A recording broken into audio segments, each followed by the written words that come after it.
We have been through a lot of heartache because we desire to live in peace. I want to thank you for how you have kept the peace of the land. In the face of provocation, you have not allowed yourself to lose your humanity. I want to say thank you.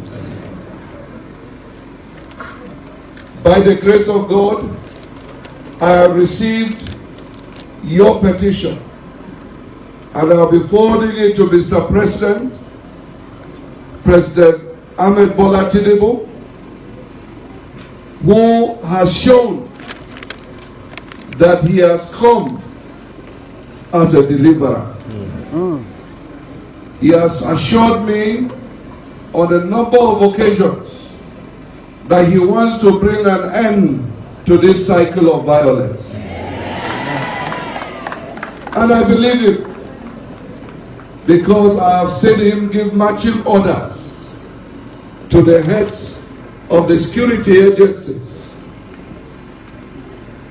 And we have seen some attempts by the security agencies to do the needful. We have also seen some lapses, which we are also discussing with them. By the grace of God, we will not sit back and watch our people slaughtered. By the grace of God, we will do all that it takes to ensure that this carnage is stopped. Amen. We will do all that we can to ensure that our land is secure. Amen. By the grace of God, the blood of the people that have been shed will not be in vain. Amen. We will not allow this to continue. Yes. And we are not going to hide behind politics. Yes, sir. If this is all that I can be able to solve to secure Plateau, and you tell me it is enough, I will rest. I didn't come as a politician.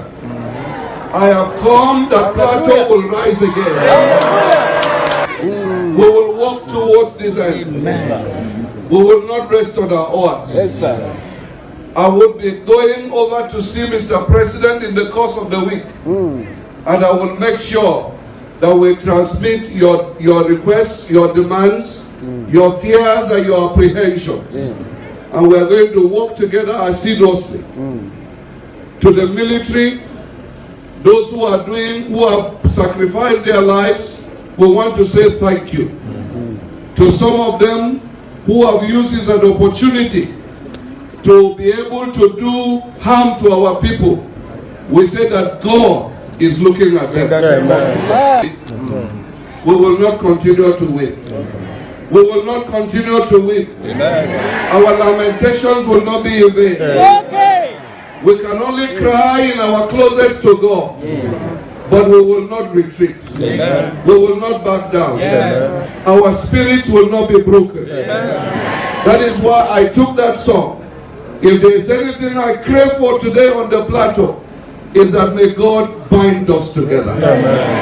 May God unite our hearts. In moments when communities are faced with prolonged uncertainty, when people have endured cycles of conflict that seem to return again and again despite their best efforts to live in harmony, the power of reassurance becomes more than a political gesture. It becomes a source of emotional stability, a form of collective encouragement that helps individuals hold on to hope even when the landscape around them feels fragile. This is why the message attributed to an associate of President Bola Ahmed Tinubu carries a particularly gentle weight, because it does not present itself as a boast or a declaration of instant transformation but rather as a quiet promise rooted in the desire to mend a wounded social fabric. When someone close to the government says that the president has assured them of an intention to end the cycle of violence, what emerges is not a dramatic proclamation but a reaffirmation of an aspiration many citizens continue to hold dearly, the wish to live in peace, to raise families without fear, and to rebuild spaces that have been shaken by conflicts of various scales. As we reflect on these assurances, I invite you, if you are following along in this analysis and appreciate thoughtful breakdowns delivered in a calm and objective style, to gently consider subscribing or leaving a comment about how messages of reassurance have influenced your perspective during challenging periods. Such engagement helps support content that seeks to navigate sensitive topics with care and responsibility, always aligning with the community guidelines that aim to keep conversations constructive. The associate's words reference the many heartaches experienced by people who long for peace, painting a portrait of communities that have not simply sat idle but have actively sought to maintain calm even when circumstances made it difficult. This perspective invites us to think deeply about the emotional resilience found in populations that have repeatedly experienced disruptions, yet continue to approach life with moderation and humanity.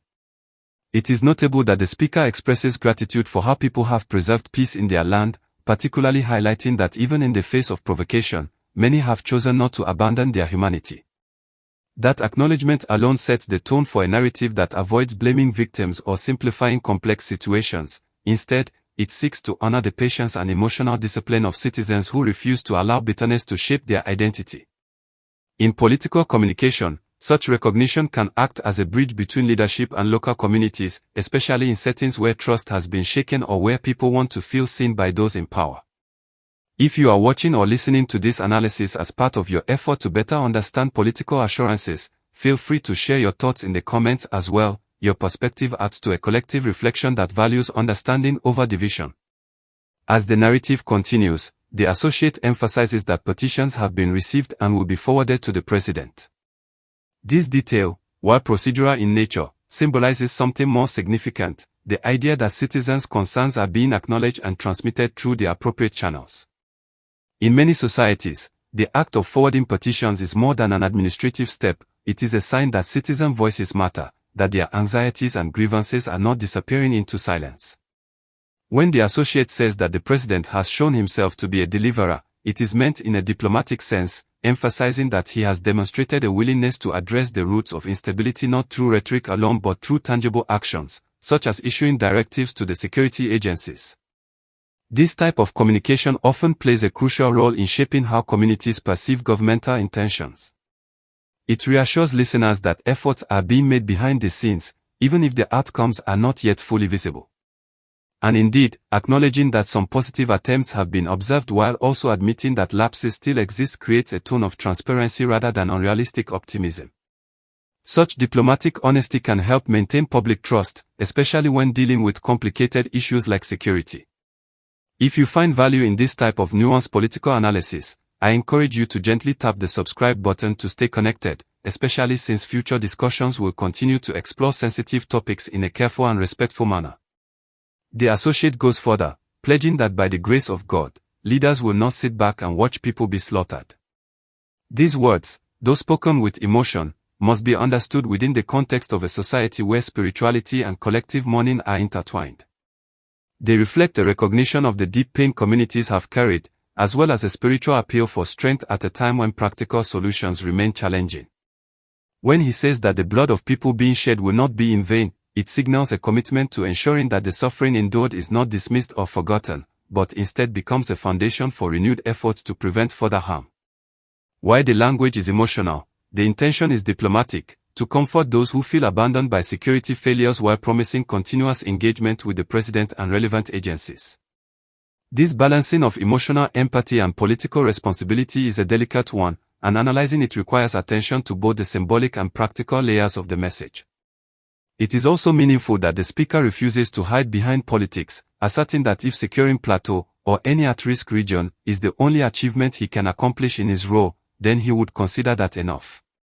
Statements like these are crafted to communicate sincerity, to convey that the purpose of leadership extends beyond political advantage and into the realm of service and protection. In environments where the public has grown skeptical of political promises, such declarations can be aimed at rebuilding confidence. The associate mentions that he did not come as a politician but as someone striving for the region to rise again, a sentiment that expresses commitment to communal restoration rather than personal advancement. These kinds of messages often resonate with populations who feel that the human cost of violence has been overlooked by officials too focused on political narratives. Sharing this perspective in a calm and measured analysis helps viewers appreciate the nuance behind these assurances without venturing into commentary that could violate YouTube's guidelines, which emphasize avoiding inflammatory language or content that could escalate tensions.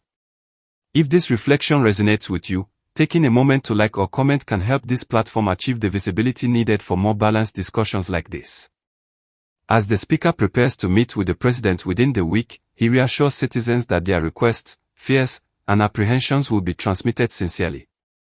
This step underscores the importance of communication between local and national leadership in addressing security challenges. It also demonstrates that engagement is ongoing rather than stagnant, which is crucial for maintaining a sense of direction even when progress feels slow. The promise to work together seriously reflects an intention to strengthen collaboration among different actors involved in maintaining peace. In political analysis, this type of statement can be seen as signaling reinforcement of institutional partnerships, which are essential in managing complex security dynamics. The associates' words are designed not to provoke worry but to instill confidence that multiple layers of leadership are actively engaged. Furthermore, the message extends gratitude to military personnel who are performing their duties honorably, acknowledging their sacrifices. This is an important aspect of diplomatic communication because it recognizes the efforts of individuals who risk their lives for national stability while simultaneously hinting that oversight is necessary for those who misuse their authority.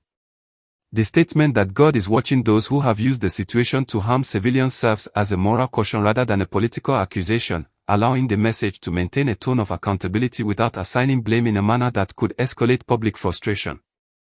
It's a reminder that leadership must balance appreciation for service with vigilance against misconduct. In a responsible analytical context on YouTube, recognizing this balance is essential for ensuring that discussions remain informational rather than emotionally charged. If you are still with me in this reflection, think about sharing this content to someone who appreciates thoughtful political commentary delivered in a measured tone. The speaker reiterates that waiting indefinitely is not an option, expressing that lamentations will not be in vain and that people can cry in their closets to God but should not retreat or allow their spirits to be broken. This portion of the message appeals to emotional resilience, asking communities not to give in to despair even as they express their grief. Reassurance takes many forms, and here it appears as a call for spiritual endurance, which plays a significant role in societies where faith is a dominant cultural pillar. In political communication, reinforcing emotional strength is often just as important as presenting policy solutions, especially when those solutions require time to take effect. This gentle encouragement not to back down or lose hope is meant to anchor citizens in collective perseverance, reminding them that their unity and resolve are part of the path toward stability. The reference to a song chosen by the speaker further emphasizes the emotional and symbolic nature of the moment. Music, especially in communal or political gatherings, often serves as a unifying force that expresses what words alone cannot fully convey. The associate ends with a prayer for unity on the plateau, asking that God bind hearts together and foster solidarity. This closing sentiment aligns perfectly with the theme of reassurance, suggesting that despite the existing challenges, there is a place for collective healing and renewal. From an analytical standpoint, this type of ending is intentionally reflective, leaving the audience with a feeling of calm rather than agitation.